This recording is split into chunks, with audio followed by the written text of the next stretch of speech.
Wade in the water, children, wade in the water. God's gonna shovel the water. Wade in the water. Zora Neale Hurston, Church, Community, and Culture.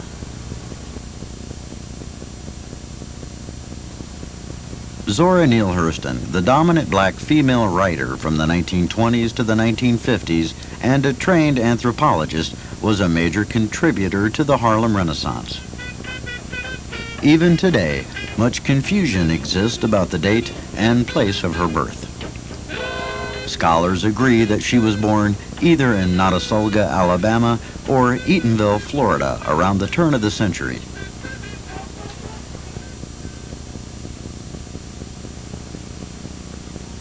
Her mother, Lucy Ann Potts Hurston, was a former teacher who exhorted her children at every opportunity to jump at the sun. Unfortunately, she died when Hurston was very young. Her father remarried, and Hurston was often at odds with her stepmother. Her father, John Hurston, was a minister and carpenter. He was well known for his physical strength, his leadership qualities, and his powerful preaching. 3 times mayor of Eatonville, Hurston also served as moderator for the South Florida Baptist Association. In her autobiography, Hurston says, "My father, being a preacher, and my mother, superintendent of the Sunday school, I naturally was always having to do with religious ceremonies. I liked revival meetings particularly. During these meetings, the preacher let himself go." Hurston used her father as the inspiration for John Buddy Pearson, the popular Baptist minister in her first novel, Jonah's Gourdvine. Both at home and from the pulpit, I heard my father, known to thousands as Reverend John, explain all about God's habits, his heaven, his ways and means. Everything was known and settled. The values and traditions of the Southern Black Church exerted a strong influence on Hurston's writing because 3 factors affected this gifted woman. First, there was her father's role as a successful Baptist preacher. Next, Hurston grew up in Eatonville, an all-black town. Third, as an anthropologist, Hurston was trained to understand and use in her writing the wealth of material her background provided. Growing up in the home of a minister gave Hurston years of exposure to the Southern Black Christian Church. She loved the drama of the services. The music, preaching, and language that Hurston experienced in the church made a great impression on her. From the pews, I heard a ready acceptance of all that Papa said. Feet beneath the pews beat out a rhythm as he pictured the scenery of heaven. Heads nodded with conviction in time to Papa's words.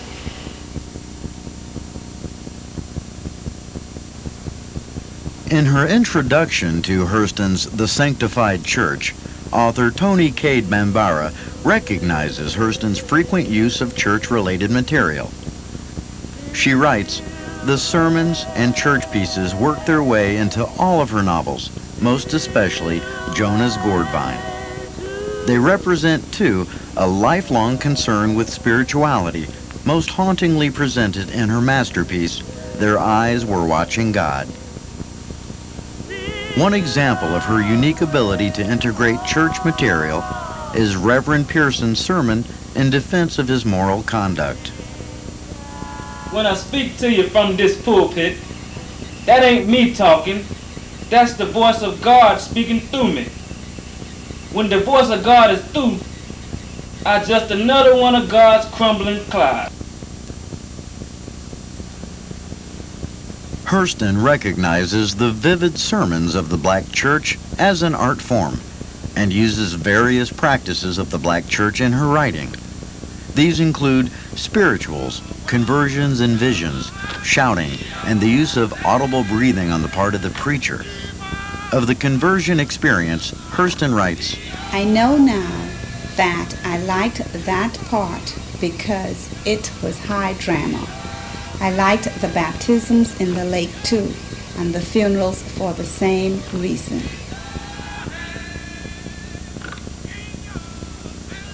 In Jonah's gourd vine, she even uses an actual sermon she recorded in her field notes.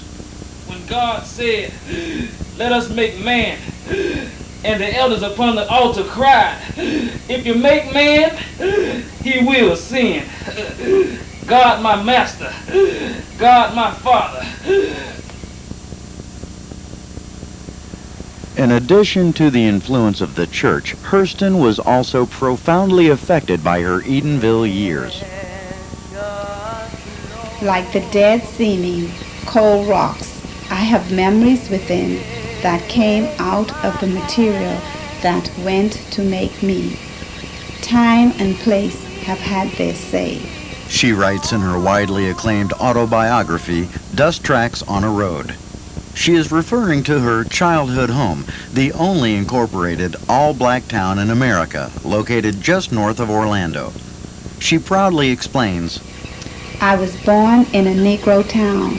I do not mean by that the black backside of an average town. Eatonville, Florida is and was at the time of my birth a pure Negro town. Charter, mayor, consul, town marshal, and all. The town not only exerted a strong influence on her work, but played a role in shaping Hurston's character as well. As author Alice Walker states, she had a confidence in herself as an individual that few people, black or white, understood. This was because Zora grew up in a community of black people who had enormous respect for themselves and their ability to govern themselves. This community affirmed her right to exist and loved her as an extension of itself.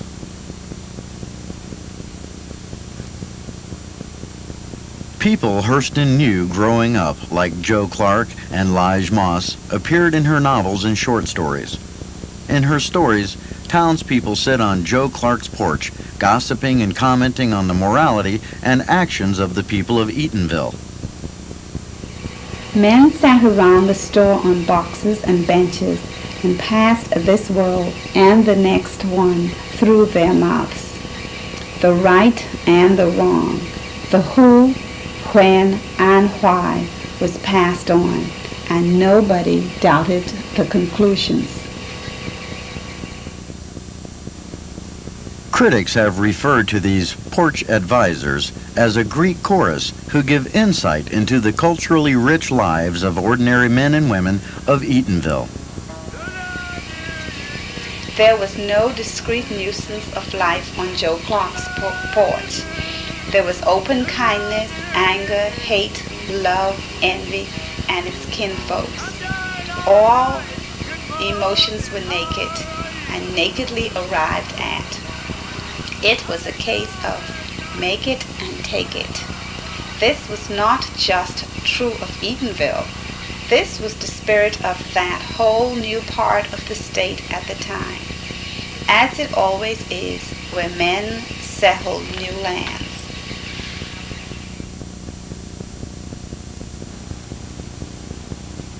Influenced by church and community, Hurston's training as an anthropologist helped her preserve her Eatonville culture through her writing.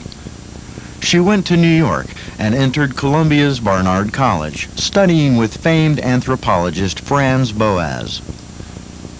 Her apartment was a gathering place for students and well-known figures of the Harlem Renaissance.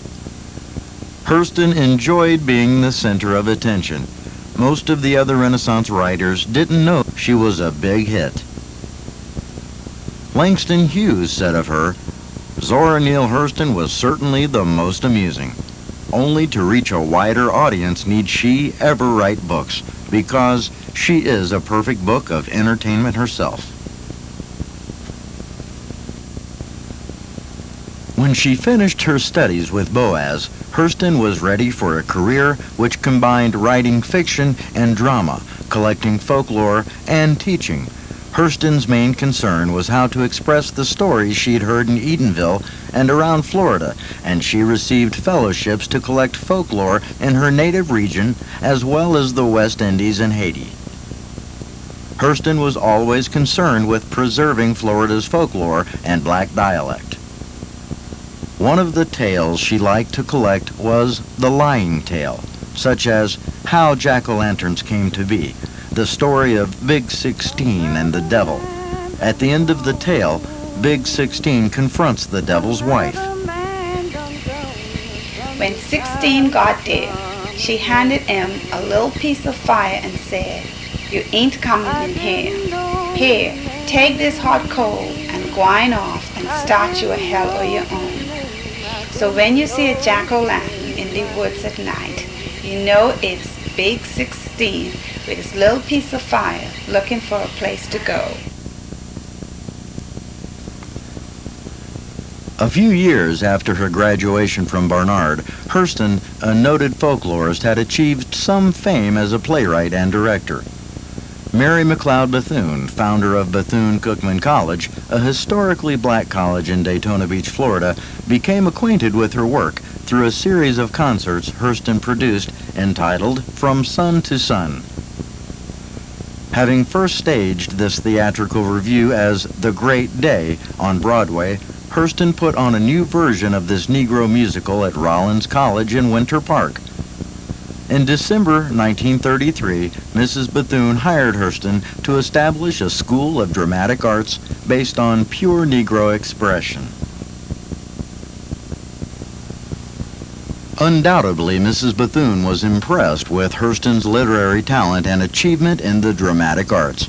However, the fact that she was the daughter of a Baptist preacher and grew up in the all-black town of Eatonville, only about 50 miles from the college, made her especially suitable for a black Christian college. Not only recognized for starting this college with 5 little girls, $1.50, and faith in God, Mrs. Bethune was the founder of the National Council of Negro Women and became nationally known as an advisor to President Franklin Roosevelt and Eleanor Roosevelt.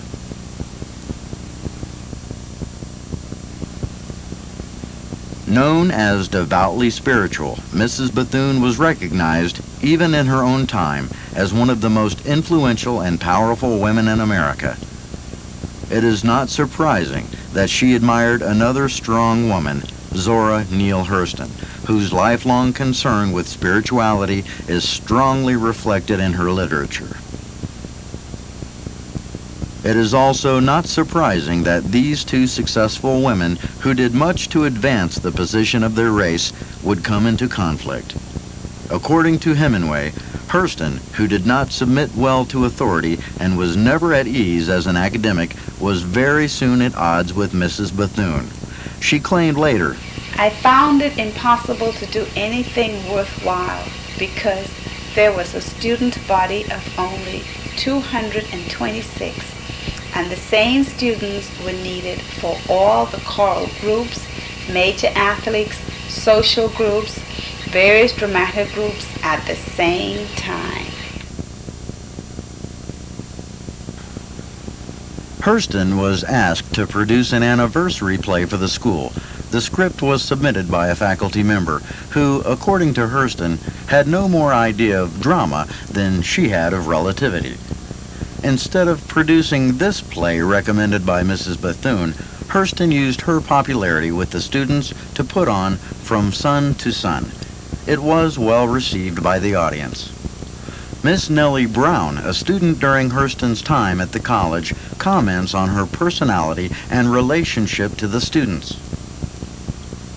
She has so much laughter and so much fun that if you just meet her, you would just want to burst out and holler. She was one of those type of people that you could just love.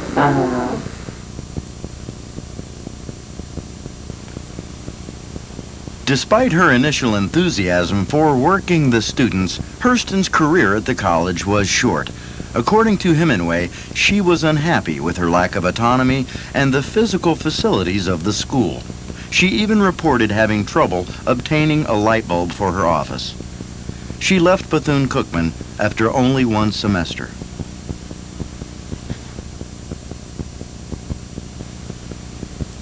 In the 1940s, under President Richard V. Moore, Hurston was invited to the college to perform in the chapel. Faculty member Dr. Marion Spate remembers her lively performance in Whitehall.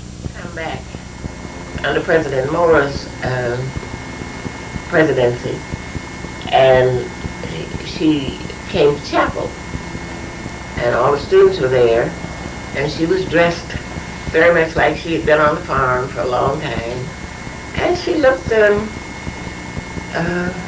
quite farmy, and she asked the students to listen to her. She sat on the edge of the stage rather than sitting in the chair on the stage. She sat on the edge of the stage and talked to them and told stories. And I doubt that many of those students had ever heard someone just tell a story like that. But her stories were so down to earth, and there was always a lesson. You might have thought of Aesop as somebody who did fables and things, but she always had a good story to tell, and they laughed and they enjoyed her. At this time, Hurston was living on the Halifax River in Daytona Beach. Her houseboat, the Wanago, was occasionally the scene of faculty parties. Dr. Spate remembers the parties. And she was living in the Halifax, which was on the Halifax. Very unusual for blacks to be down on the Halifax on somebody's boat. But she had parties, and she invited the faculty one year to come to her boat, and she had food, and she had all kinds of things. And we stayed there until, I guess, after midnight, just enjoying ourselves on the water, because we had never been on any boat on the water like that anyway. But it was a nice boat and beautiful inside, and wherever she had borrowed it, I think the gentleman had just let her use it and to enjoy herself. As students, Miss Brown and her classmates were also interested in Hurston's houseboat. Stayed there for quite a while. Did you ever see it? Did you ever see the houseboat? Oh, yeah. Oh, you did? Oh, you can walk past there and see the houseboat. Oh, my goodness. A lot of boats were there. Do you remember seeing hers, though, in particular? Yeah, Oh. you can see it. You walk down the pier and see it.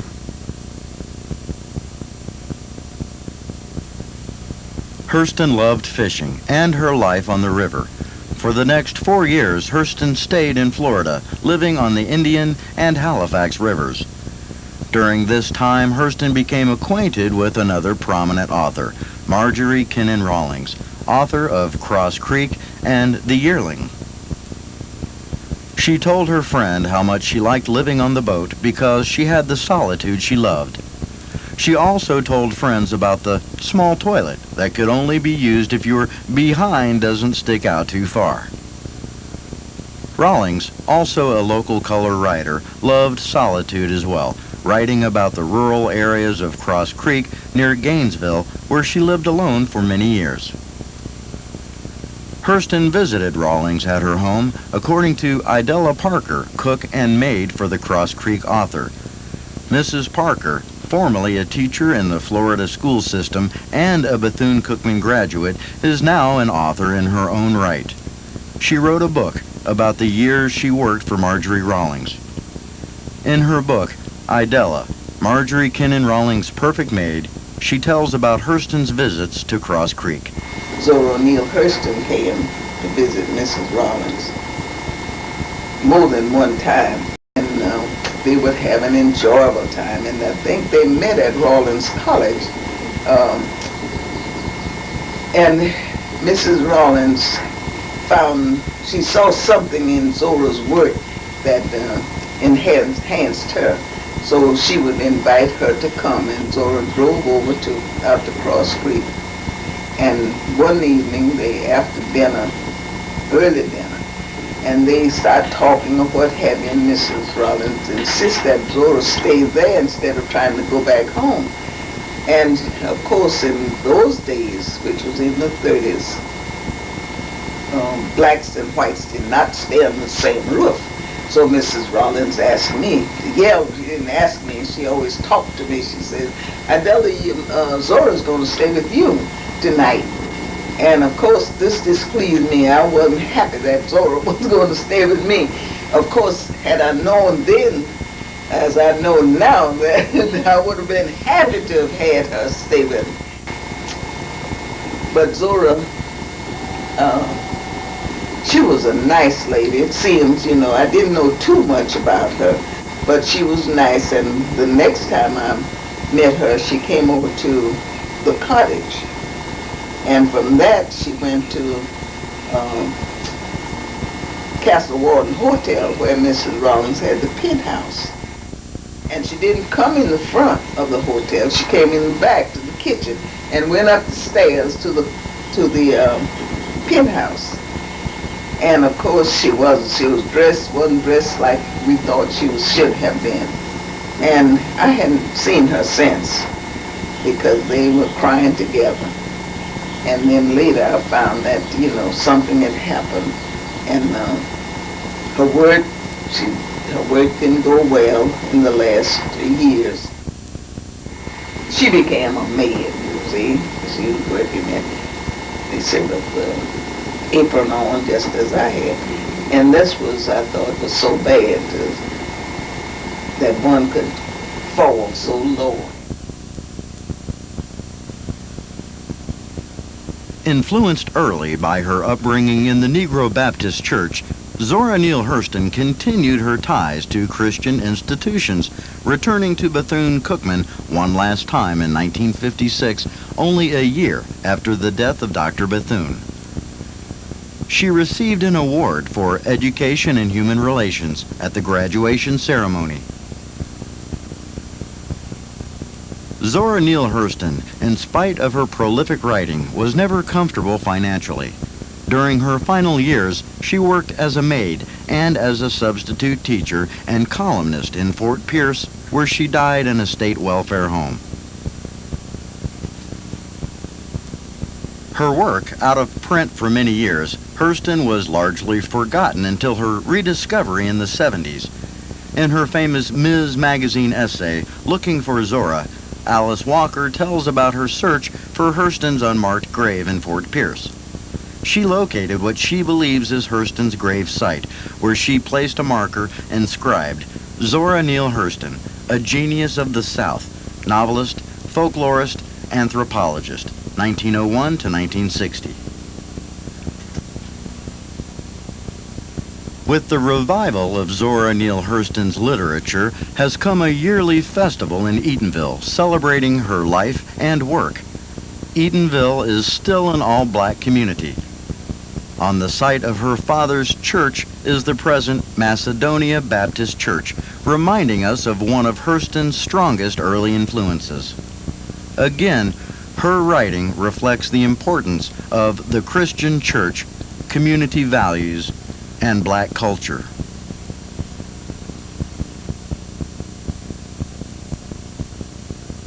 You may leave and go to Halifax, but my slow drag will bring you back. Well, you may go, but this will bring you back. I've been in the country, but I moved to town. I'm a Tolo shaker from my head on down. Well, you may go, but this will bring you back. Some folks call me a Tolo shaker. It's a doggone lie. I'm a backbone breaker. Well, you may go, but this will bring you back. Oh, you like my peaches, but you don't like me. Don't you like my peaches? Don't you shake my tree? Oh, well, you may go, but this will bring you back. A hoodoo, a hoodoo, a hoodoo wagon. My heels all popping and my toenails cracking. Well, you may go, but this will bring you back.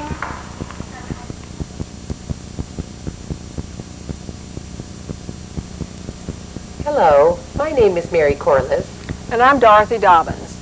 We teach English at Bethune-Cookman College in Daytona Beach, Florida. The school was founded in 1904 by Mary McLeod Bethune.